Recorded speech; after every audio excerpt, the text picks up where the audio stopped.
வணக்கம் நண்பர்களே, நான் Manikandan. This is Mani's travels with hope. இது மாதிரி தொடர்ந்து பல வீடியோக்கள் வரப்போது. அதுக்கு நீங்கள் செய்ய வேண்டியதெல்லாம் நம்ம சேனலை சப்ஸ்கிரைப் பண்ணி ஆதரவு கொடுக்க வேண்டியது மட்டும்தான். இப்போது நம்ம தென்காசி பஸ் ஸ்டாண்டில் இருக்கோங்க. இங்கேருந்து மேற்கு தொடர்ச்சி மலையில் ஏறி திருவனந்தபுரம் வரைக்கும் போக போகிறோம். அந்த பஸ் டீட்டெயிலை நான் போக உங்களுக்கு சொல்கிறேன். வாங்க போகலாம். நீங்கள் பார்த்துட்ருக்கீங்களா, இந்த பஸ்ஸில் தான் இப்போ நம்ம ட்ராவல் பண்ண போகிறோம். சூப்பர் டீலக்ஸ் அப்படிங்கிற மாதிரியான ஒரு பஸ்ஸு தான். இந்த பஸ்ஸு 11:30க்கு தென்காசியில் இருந்து புறப்படும். அந்த பஸ்ஸில் இப்போ நம்ம ஏறி உக்காந்தாச்சு. வழக்கம் போல் ரிசர்வேஷன் அப்படிங்கிறது இந்த பஸ்ஸுக்கு இருந்தது, அதனால் புக்கும் பண்ணியாச்சுங்க. என்ன வழக்கமான கேஎஸ்ஆர்டிசி பஸ் மாதிரி இன்னும் ரொம்ப பக்கத்தில் இருக்கும் அப்படின்னு நான் நினச்சிட்டு இருந்தா, முன்னாடி கதவு இருக்கிறதுனால கேப் அப்படிங்கிறது பின்னாடி இருக்குது. பக்கத்தில் நீங்கள் பார்க்கக்கூடிய பஸ்ஸு கொல்லம் நோக்கி செல்லக்கூடிய பேருந்து. இப்போது சரியாக 11:30 ஆகுது, நம்ம பஸ்ஸை ஸ்டார்ட் பண்ணிட்டாங்க.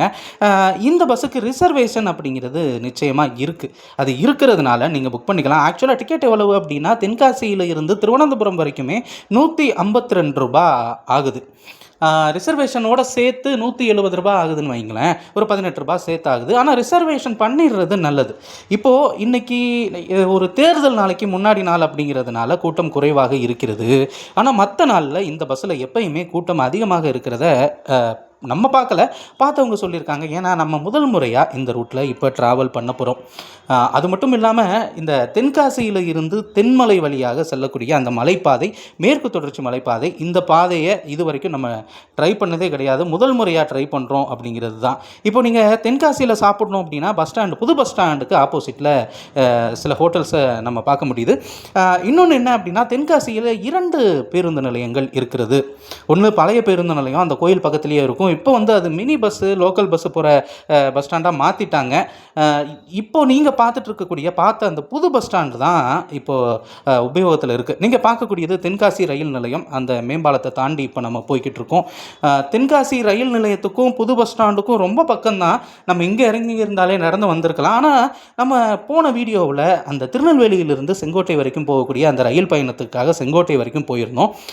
முன்னாடி ஒரு பேருந்து, இலவச பேருந்து, மகளிர் இலவச பேருந்து போய்கிட்டு இருக்குது. இதெல்லாம் லோக்கல், இங்கே தென்காசி நகரத்திற்குள்ளே இருக்கக்கூடிய பகுதிகளுக்கு செல்லக்கூடிய பேருந்து. இந்த பேருந்து வழிவிட்டால் நம்ம முன்னாடி போகலாம். ஆனால் இப்போது டிராஃபிக்கான டைம் அப்படிங்கிறதுனாலையும் நகரத்தின் மத்தியில் இருக்கிறது அப்படிங்கிறதுனாலையும் இங்கேருந்து கிளம்பணுன்னா நம்ம வேகம் அப்படிங்கிறது கொஞ்சம் குறைவாக தான் இருக்கும். இப்போது செங்கோட்டையில் இருந்து தென்காசிக்கு வரணும் அப்படின்னா நிறைய டவுன் பஸ்ஸஸ் ஆப்ரேட் பண்ணுறாங்க. இப்போ பாருங்களேன், அந்த மேற்கு தொடர்ச்சி மலை, அதுக்கு கீழே இருக்கக்கூடிய இந்த குளம், இது தென்காசி பகுதியின் முக்கியமான மையமாக பார்க்கப்படுது. உண்மையிலே பார்க்க எவ்வளோ ஆசையாக இருக்குது பாருங்களேன். மேற்கு தொடர்ச்சி மலையின் மேலே வெண்மேகங்கள் அப்படிங்கிறது இருக்கிறது. வெண்மேகங்கள் அப்படின்னா நிச்சயமாக கருத்த மேகம் இருந்தால் மட்டும்தான் மழை பெய்யும். வெண்மேகம் இருக்கிறதுனால இப்போதைக்கு மழைக்கான வாய்ப்பு அப்படிங்கிறது இல்லை அப்படின்னு தான் சொல்லணும். சரி, இந்த ரூட்லலாம் மழை காலத்தில் ட்ராவல் பண்ணால் தானே நல்லாயிருக்கும், நீ வெயில் காலத்தில் ட்ராவல் பண்ணுறியே அப்படின்னு கேட்கலாம். நான் முத்துக்குமார் அவர்கள் சைவம் படத்துக்காக எழுதின ஒரு பாட்டு தான் இதுக்கு நான் பதிலாக சொல்லணும். அது என்னென்னா, அழகே அழகே எல்லாம் அழகே அப்படின்னு வரும். அதில் மழை மட்டுமா அழகு, சுடும் வெயில் கூட அழகு அப்படின்னு தான் சொல்லுவாங்க. இந்த வெயிலினுடைய அழகு, ஏன்னா குழுகுழுன்னு இருக்கிறதுக்காக நம்ம குழுகுழு பிரதேசங்களுக்கு போய்கிட்டு இருக்கோம். அப்படி பார்க்கும்போது இந்த வெயிலினுடைய அழகையும் இந்த ரூட்டில் நம்ம பார்க்கணும் அப்படிங்கிறதுக்காகத்தான் இப்போது நம்ம செங்கோட்டை பேருந்து நிலையத்துக்கு வந்துட்டோம். செங்கோட்டை அப்படிங்கிறது கிட்டத்தட்ட தென்காசியிலிருந்து ஒரு 10 நிமிஷம் அல்லது 15 நிமிஷத்தில் வந்துடும். இங்கேருந்து போகிற டவுன் பஸ் எல்லாமே குற்றாலம் வழியாக செல்கிறது. நீங்கள் செங்கோட்டை வரைக்கும் ட்ரெயினில் வந்துட்டீங்க அப்படின்னா, ஒன்று தென்காசியில் இறங்கி அங்கேருந்து 5 கிலோமீட்டரில் இருக்கக்கூடிய குற்றாலத்துக்கு போகலாம். அப்படி இல்லை அப்படின்னா செங்கோட்டையில் இருந்து தென்காசி வண்டி ஏறினீங்க அப்படின்னா குற்றாலம் வழியாக செல்லக்கூடிய பேருந்துகள் அப்படிங்கிறது இருக்குது. அதை தாண்டி செங்கோட்டையிலிருந்து தென்காசிக்கு போகக்கூடிய பேருந்துகள், குற்றாலம் போகாமல் போகக்கூடிய பஸ்ஸும் இருக்குது. அதை நல்லா விசாரிச்சுக்கிட்டீங்க அப்படின்னா ரொம்ப நல்லது. இப்போ என்ன அப்படின்னா, நம்ம முன்னாடி வீடியோ எடுக்க முடியாத அளவுக்கு பேருந்தில் கூட்டம் அப்படிங்கிறது அதிக அளவில் இருக்குது. என்னன்னா, எல்லாமே தென்மலைக்கு போகிற கூட்டம் தான். தென்மலைக்கு போகிற காரணத்தை கேட்டால் நமக்கே சிரிப்பு வந்துடுங்க. எலெக்ஷனை முன்னிட்டு நம்ம தமிழ்நாட்டில் 3 நாட்களுக்கு மதுக்கடைகள் எல்லாமே லீவு விட்டுட்டாங்க. நாளைக்கு எலெக்ஷனு, அப்படி இருக்கிறதுனால ஏதாவது வாங்கலாமே அப்படிங்கிறதுக்காக ஒரு 60 டிக்கெட் வரைக்குமே இந்த பஸ்ஸில் ஏறியிருக்காங்க. அதை நான் காமிக்க விரும்பலை. கண்டக்டர் சொன்னது, டிரைவர் கேட்டுட்டு இருந்தார், ஏதானு பரிவாடி அப்படின்ட்டு. ஏதானு பரிவாடினா என்ன விசேஷம், இவ்வளோ கூட்டம் இன்றைக்கி அப்படின்னு கேட்டதுக்கு இதுதான் சொன்னாங்க. இப்போ நீங்கள் பார்த்துட்டு இருக்கக்கூடியது ஆரியங்காவுங்க. ஆரியங்காவு அப்படிங்கிற பேர் யாராலுமே மறக்க முடியாது. ஆரியங்காவில் இருக்கக்கூடிய அந்த சாஸ்தா கோவிலையும் யாராலையும் மறக்க முடியாது. இப்போ ஆரியங்காவில் இருந்து அடுத்து தென்மலைக்கு வந்துட்டாங்க. நீங்கள் பாருங்கள், இவங்க தான் நான் சொன்னேன் இல்லையா, அந்த கடைக்காக வந்து இறங்குறவங்க. அங்கிட்டு போகிறவர் ஏதோ வேறு வேலை, சொந்த வேலைக்காக வந்திருப்பார் போல இருக்குது. இறங்கி இந்த சைடு திரும்புகிறாங்க பார்த்தீங்களா, இவங்க எல்லாமே மது பிரியர்கள். அவங்கள நான் தப்பாக சொல்லலை, இருந்தாலும் அந்த ரூல்ஸ் அண்ட் ரெகுலேஷன் இருக்கிறதுனால வேறு வழி இல்லை. தென்மலையில் அம்பட்டு பேரும் இறங்கிட்டாங்க. தென்மலை அப்படிங்கிறது ஒரு அழகான நகரம்னு சொல்ல முடியாது, கிராமம் தான். கொல்லம் இந்த ரூட்டுக்கு போகிறவங்க இந்த புனலூர் வழியாக போகிறது ரொம்ப விசேஷம். அது மட்டும் இல்லாமல் இந்த புனலூரில் தூக்குப்பாலம் அப்படிங்கிறதுமே ரொம்ப ஃபேமஸ். ஆனால் இந்த பஸ்ஸு புனலூர் வழியாக போகாதது நமக்கு ஒரு வருத்தம் தான்.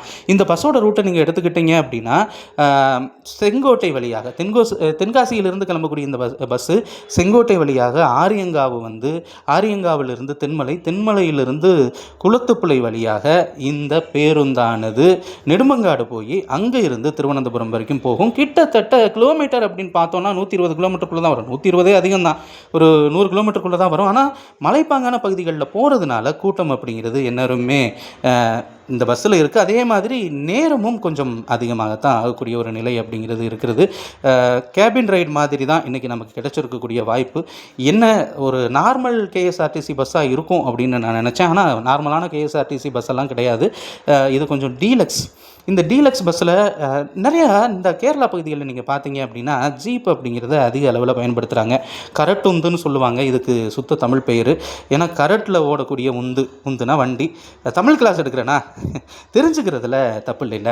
இப்போது கேரளாவுக்கு போகக்கூடிய எல்லைகளில் கிட்டத்தட்ட எல்லா பகுதியுமே நம்ம கவர் பண்ணிட்டோமா அப்படின்னு கேட்டால் பேருந்துகள்லையோ ட்ரெயின்லையோ நம்ம கவர் பண்ண தான் செஞ்சுருக்கோம். ஆனால் பேருந்துகளில் நம்ம கவர் பண்ணது நம்ம தேனி மாவட்டத்தில் இருக்கக்கூடிய 3 எல்லைகள். குமிளி வழியாக செல்லக்கூடிய அந்த பாதை, அதே மாதிரி போடிமெட்டு வழியாக செல்லக்கூடிய அந்த அழகான பாதை, அது இல்லாமல் நம்ம போகக்கூடிய அந்த வழக்கமாக போகக்கூடிய கம்பமெட்டு பாதை, இந்த 3 பாதைகள் தேனியில் இருக்குது. அதே மாதிரி இந்த ஐயப்பன் கோயிலுக்கு போகிறவங்க சாஸ்தா கோயிலெல்லாம் பார்த்துட்டு போவாங்க. செங்கோட்டை ரூட்டில் போகிறவங்க அதிகமாக போவாங்க இல்லையா. அதில் முக்கியமான இடம் ஆரியங்காவு. அதுக்கடுத்து அச்சன் கோவில். அது இந்த ரூட்டில் வருதா அப்படிங்கிறது தெரியல, இந்த ரூட்டில் வராதுன்னு தான் நினைக்கிறேன். அதே மாதிரி குளத்துப்புழை அப்படிங்கிற ஒரு சாஸ்தா கோயிலும் இந்த பக்கம் ரொம்ப ஃபேமஸ்ஸு. இதெல்லாம் தாண்டி தான் நம்ம போகணும். பெரும்பாலும் சபரிமலைக்கு போகிறவங்க குமிளி வழியாக வரும்போது அந்த எரிமேலியிலிருந்து நேராக பம்பை போய் அங்கேருந்து போயிடுறாங்க. ஆனால் செங்கோட்டை வழியாக வர்றவங்களுக்கு நிறைய ஆப்ஷன் அப்படிங்கிறது நிச்சயமாக இருக்கிறது. அச்சன் கோயில், ஆரியங்காவு, குளத்துப்புழை, இது எல்லாமே இந்த பகுதியில் தான் இருக்குது அப்படிங்கிறதையும் நம்ம தெரிஞ்சுக்கணும். பஸ்ஸு ஆடுன்னு ஆட்டுறதுல நம்ம கேமராவும் ஆடுதுங்க. ஒரு டவுன் பஸ்ஸு எப்படி போகுமோ அந்த அளவுக்கு தான் போகுது. ரோடு கண்டிஷன் நல்லா இருக்குது. ஆனால் பஸ் ஸ்டாண்டுக்குள்ளே வரக்கூடிய அந்த பாதை இந்த அளவுக்கு வச்சுருக்காங்க அப்படிங்கிறது தான் கொஞ்சம் வருத்தமாக இருக்குது. ஏன்னா இங்கே கவர்மெண்ட் பஸ் எல்லாமே டிப்போவாக தான் யூஸ் பண்ணிகிட்ருக்காங்க. டிப்போவை தான் பெரும்பாலும் கவர்மெண்ட் பஸ்ஸாகவே யூஸ் பண்ணிகிட்ருக்காங்க. குளத்துப்புழை பேருந்து நிலையம் நம்ம வரவேற்குது. இப்போ அங்கேருந்து நம்முடைய பயணம் அப்படிங்கிறது கிளம்பிருச்சுங்க. இடையில சாப்பிட்றதுக்காக ஒரு இடத்துல நிறுத்துவாங்க. கிட்டத்தட்ட அது ஒரு 12:30 1 மணிக்கிட்ட ஆகும்னு வைங்களேன். 11:30க்கு கிளம்புன நம்முடைய பயணம் 3:20 ஆகும்போது திருவனந்தபுரத்தை சென்றடையும். ஏன் நம்ம இப்போ திருவனந்தபுரம் போகிறோம் அப்படின்னா ஒரு முக்கியமான ட்ரெயினில் ட்ராவல் பண்ணுறதுக்காகத்தான். நேற்று நைட்டு நம்ம தூக்கம் கெட்டு வந்ததுனால தூக்கம் கண்ணை சொக்குது. ஆனால் இருந்தாலும் இந்த அழகான காட்சிகளை மிஸ் பண்ணக்கூடாது அப்படிங்கிறதுனால தொடர்ந்து நம்ம ட்ராவல் பண்ண வேண்டிய ஒரு சூழ்நிலை அப்படிங்கிறது தான் இருக்குது. எப்போயுமே நம்ம பிளான் பண்ணால் அந்த ரெஸ்ட் டைம் அப்படிங்கிறது வைக்கிறது கிடையாது. காரணம் என்ன அப்படின்னா நம்ம தொடர்ச்சியாக பயணப்படுறது கிடையாது. ஏதோ சில நேரங்களில் ஒரு 2 மாதத்துக்கு ஒரு தடவை அல்லது 1 மாதத்துக்கு ஒரு தடவை தான் நம்ம ட்ராவல் பண்ணுறோம். அதுலேயும் ஒரு 3 பிளாக் 4 பிளாக் தொடர்ச்சியாக எடுக்கணும் அப்படிங்கிறதுனால அதிகப்படியான பயணம் அப்படிங்கிறத மேற்கொள்ள வேண்டியது இருக்குது. இந்த பகுதியை பொறுத்தளவு வாழை, ரப்பர் இந்த மாதிரியான பொருட்கள் எல்லாமே உற்பத்தி செய்யப்படுகிறது. இன்னும் சொல்லணும் அப்படின்னா கேரளாவில் அதிகப்படியான ரப்பர் உற்பத்தி இருக்கக்கூடிய மாநிலமாக, அது மாவட்டமாக கொல்லம் அதை சுற்றி இருக்கக்கூடிய பகுதி இருக்கதாக நான் படித்த ஞாபகம். ஆனால் அது உண்மை எந்த அளவுக்கு அப்படிங்கிறது தெரியல. ஏன்னா கேரளாவினுடைய சதன் பகுதி ஃபுல்லாகவே ரப்பர் தோட்டங்களால் நிறைந்த பகுதியாகத்தான் இருக்குது. இந்த மாதிரி யாரும் இல்லாத சாலையில் இப்போ நம்ம ட்ராவல் பண்ணுற மாதிரி இருக்குல்ல, இதுவே பிஸியான ஷெட்யூல். காலை நேரத்துலையோ அல்லது மாலை நேரத்துலையோ அதிகப்படியான வாகனங்கள் சென்று வருவதை நம்ம பார்க்க முடியும். ஏன்னா இன்றைக்கும் நிறைய பேர் தென்காசி, செங்கோட்டை இந்த பகுதியிலிருந்து கேரளாவுக்கு வேலைக்கு போயிட்டு வர்றதை வழக்கமாக வச்சுருக்காங்க. பெரும்பாலும் அவர்கள் பேருந்துகளை நாடுவதை விட இந்த ஜீப்பு இந்த மாதிரியானதை தான் நாடுறாங்க. சரி, இப்போ நம்ம தேனி மாவட்டத்தில் இருக்கக்கூடிய எல்லை பகுதியில் பார்த்துட்டோம். சரி, கன்னியாகுமரியிலிருந்து எல்லை பகுதி இருக்கா அப்படின்னா ஆமாம், கன்னியாகுமரி மாவட்டத்திலிருந்து காயக்காவிளை, மார்த்தாண்டம் இந்த வழியாக திருவனந்தபுரத்திற்கு செல்வதற்கு ஒரு எல்லை பகுதி அப்படிங்கிறது இருக்குது. கன்னியாகுமரியில் இதை தவிர வேறு ஏதாவது எல்லை இருந்தது அப்படின்னா நிச்சயமாக கமெண்ட் பண்ணுங்கள். இப்போது நம்ம சாப்பிட்றதுக்காக பிரேக் விட்டுருக்காங்க. இந்த ஏரியாவில் தான் நிறுத்தியிருக்கிறாங்க. நம்ம வந்த பேருந்தும் அங்கே நிற்கிது. ஒரு 1/4 மணி நேரம் ஆகும். அதனால் சாப்பிட்றதுனா சாப்பிட்டுக்கலாம். நமக்கு இப்போதைக்கு பசி இல்லை. ஏன்னா நம்ம தென்காசியில் தான் 11 மணிக்கு தான் சாப்பிட்டோம். அப்படிங்கிறதுனால ஒரு லெமன் சோடாவை மட்டும் குடிச்சிட்டு நம்முடைய பயணம் தொடர்ந்து போய்கிட்டு இருக்கு. வெயில் கொஞ்சம் அதிகமாக தாங்க இருக்குது. நம்மளை பல பேர் நினச்சிட்டு இருக்கிறது என்ன அப்படின்னா, கேரளானாலே வெயில் கொஞ்சம் கம்மியாக இருக்கும் அப்படின்னு நினச்சிட்ருக்கோம். ஆனால் அப்படி இல்லை, கேரளாவில் வெயில் கொஞ்சம் அதிகம்தான். இப்போது இந்த பேருந்து நிலையம் அப்படிங்கிறது நெடுமங்காடு அப்படின்னு சொல்லுவாங்க. இந்த நெடுமங்காடு அப்படிங்கிறத யாரும் மறக்க முடியாது. ஏன்னா நம்ம திருவனந்தபுரத்திலிருந்து பொன்முடி ஹில்ஸ் போகணும் அப்படின்னா இந்த நெடுமங்காடு வந்து இங்கிருந்து தான் பயணப்பட வேண்டிய ஒரு நிலை அப்படிங்கிறது இருக்கிறது. நெடுமங்காடு ஒரு நகராட்சி அப்படின்னு தான் சொல்லணும். நெடுமங்காட்டை தாண்டிட்டாலே இங்கேருந்து ஒரு 3/4 மணி நேரத்தில் நம்ம திருவனந்தபுரம் வந்துடலாம். இப்போ திருவனந்தபுரத்துக்குள்ளே நம்ம என்ட்ரி ஆகிட்டுருக்குங்க. கேரள மாநிலத்தின் தலைநகரமாக இருக்கக்கூடிய திருவனந்தபுரம். ஆங்காங்கே பில்டிங்லாம் கூட்டிகிட்டு தான் இருக்குது. இது மலைப்பாங்கான பகுதியெல்லாம் கிடையாது, நார்மலான பகுதி தான். அரபிக்கடல் ஓரமாக இருக்கக்கூடிய இந்த பகுதிகளில் வெயில் கொஞ்சம் அதிகமாக தான் இருக்கும். 3:20 அப்படின்னு சொன்னாங்க. ஆனால் வண்டி போகக்கூடிய நேரத்தை பார்த்தோம் அப்படின்னா நிச்சயமாக 3:15 வந்துருச்சுங்க. ஒரு 5 நிமிஷத்துக்கு முன்னாடி வந்துருச்சு. பஞ்சுவாலிட்டி அப்படிங்கிறது கரெக்டாக இருக்குது இந்த பேருந்து பொறுத்தளவு.